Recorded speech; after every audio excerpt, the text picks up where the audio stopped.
Hey, Warrior Women, Karen McCoy here, and let's talk one of your favorite topics, carbohydrates, or carbs for short. Okay, so can low carb work for you? Yes and no. So let's take a look at this. So first of all, I want women to understand that when they cut their carbs, they are mostly losing water. So how do we know? Then you need a body fat machine. So if you have a body fat machine versus a scale, you will be able to see, am I losing body fat or am I just losing pounds, which is water, and it can be muscle as well. So low carb is, we'll talk about what exactly it means, but you need to understand that the focus and the momentum in low carb is because the scale usually rules the day. And the scale does not show what you're losing, but it is mostly water because for every gram of carb, it holds 4 grams of water. So as soon as you stop, within hours, as soon as you stop or lower your carbs, you're going to see some water released. But it does not necessarily mean that anything is transforming in your body. The second thing is, what is low carb? So this is really, really important that you come to understand your definition of low carb. Everybody's talking low carb, but I ask you this. Do you know how many carbs, how many grams of carbs you were eating before and how many grams of carbs you're eating now? So we may have a woman that's eating 300 grams of carbs, which amounts to 1,200 calories, and then she might have dropped down to 150 grams of carbs, right? Which is 600 calories. And so she has dropped 150 grams of carbs. Is that low carbing? It may be for her if 100 grams of carbs is barely holding anything on her body, but not necessarily so. What she's doing is she's cutting out the nasty, overworked, overfocused carbohydrates. And so she is lowering her carbs or lessening her carbs, but is it low carb? What is low carb? Nobody really knows because everybody's different. I can be on a competition diet where I can be on 150 grams of carbs, and then I would lower it to 120 and then to 80. And then the last week of show, I might go down to 40 grams. That's what I call low carb. I feel it in my body when I go low carb because I'm just on the edge. I call it surfing the curve because you're just on that curve of, oh my God, if I go any lower, I'm going to go crazy. I'm going to eat that table leg, right? And so low carb is different for everybody because of our carb tolerance level. Smaller women have less resistance to low carb. And the reason for that is because we're already small. And so lower carb can really be challenging for us. So my low carb, as low as I go, is 80 grams. And so that's over 300 calories. So 80 grams, because anything below that, and I get a bit squirrely in the head, right? I go upwards of anywhere from 150 to 200 grams. Again, depending on my goals, depending on where I am in my training, depending on the season, because I eat and train according to the 4 seasons. Some people do it in macros, like 12-week increments. I do it like 8 to 12 weeks, but every season. So a little bit different.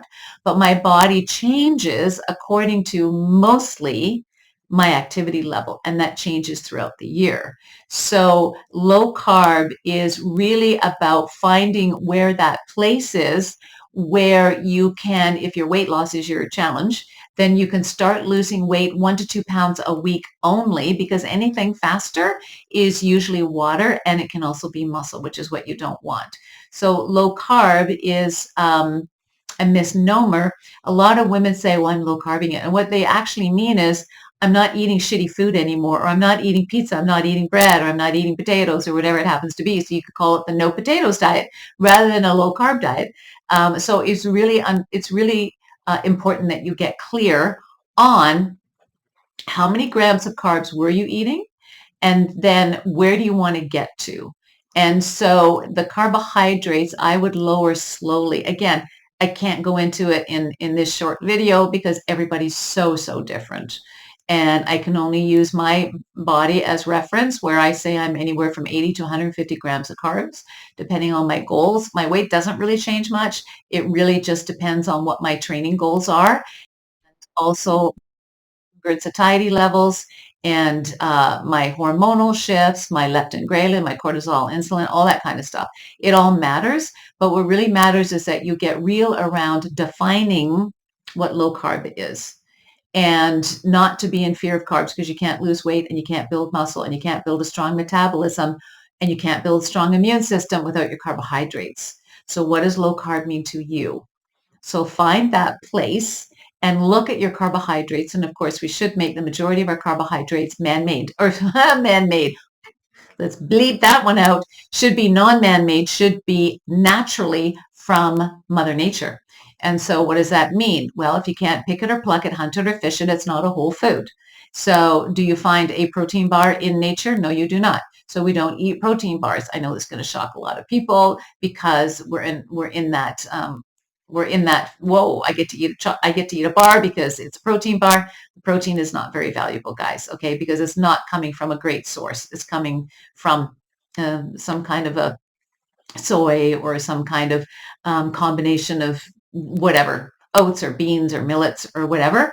And it's all packaged together with like 20 different ingredients. So I would be careful with protein bars. That's a talk for another video. But the carbohydrate issue is most of it should come from whole foods. Yes, broccoli is a carbohydrate. I remember one of my clients saying, I didn't know broccoli was a carbohydrate. Well, what did you think it was if it's not a carb? So she said it's a vegetable. Yeah, it is. But when we're looking at proteins, carbs, or fats, where does it go into? So sometimes there's a big learning curve for people, and that's okay too, because there's so much info out there that's confusing people. So know where your carbohydrates are coming from. Mother Nature sources best, of course. Do not fear your rice. Do not fear your potatoes. Okay, fear having the fear around them, because that's really what's at work here, and that's what's going to um, pull you off course. I have more women saying, you mean I can eat potatoes? Oh my gosh, I miss my potatoes. I miss my rice. I don't want to always be watching everything I'm eating, or I don't want to, every once in a while, I want to have a piece of bread with butter on it. Yes, yes, we do. So know what your carb tolerance is, understand what low carbing means, understand what carbohydrates are, to tell you the truth, and get real about, are you just cutting out the shitty food, the shitty carbs, which is great. Then you can call it a not eating shitty carbs diet instead of a low carb. And when you lose your carbohydrates, if you go too low, you are going to be losing water and you're going to be losing some muscle.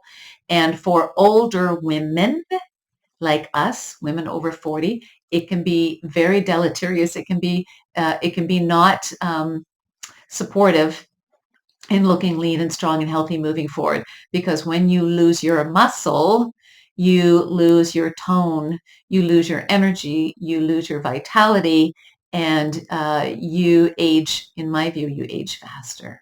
So shape and tone and tightness is always the preferred look, and you need to do that with the proper amounts of protein and carbohydrates. And yes, we can talk fats as well. Everybody loves their fats. We're in a fat loving culture.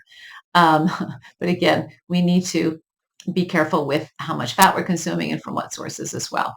So low carbing, just know what it is, define it for yourself, and just get real about exactly what you're doing and where your body tolerance is.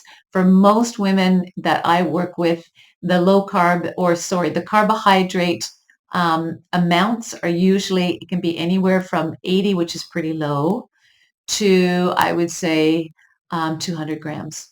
Everybody's different. And you don't have to cycle them. A lot of people like to cycle because a lot of people like to overcomplicate and write stuff out and make it like this little mathematical thing. And if you like that thing, that's cool. If you want to have a high carb day because you're training, my carbs don't change much at all. It really, because I train almost every day and I'm walking every day. So I stay consistent with my carbohydrates. I don't really have to think about it anymore. I'm probably on average 120 to 150 grams a day. And it is 90% whole foods.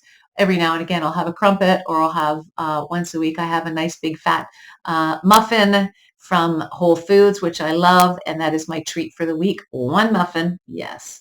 With butter, yes. And that's my carb treat. That is my cheat. Or I sometimes will go out Fridays as well and have a meal where I actually have a burger with a bun.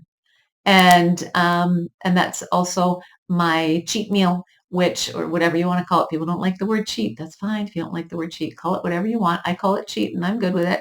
And that is where I enjoy my one meal a week by myself, away from the crowds. Work is done, and I enjoy. I always make sure I have protein in that meal, though. Always, always, always. Protein is the magic bullet. All right, you guys, be carb wise. Love your carbs. Just be judicious with them, and understand that when people say low carb, sometimes they're just getting to average carb for their body, but they think it's low carb because they were high carb before. So let's get real with our carbohydrates. Okay, ciao.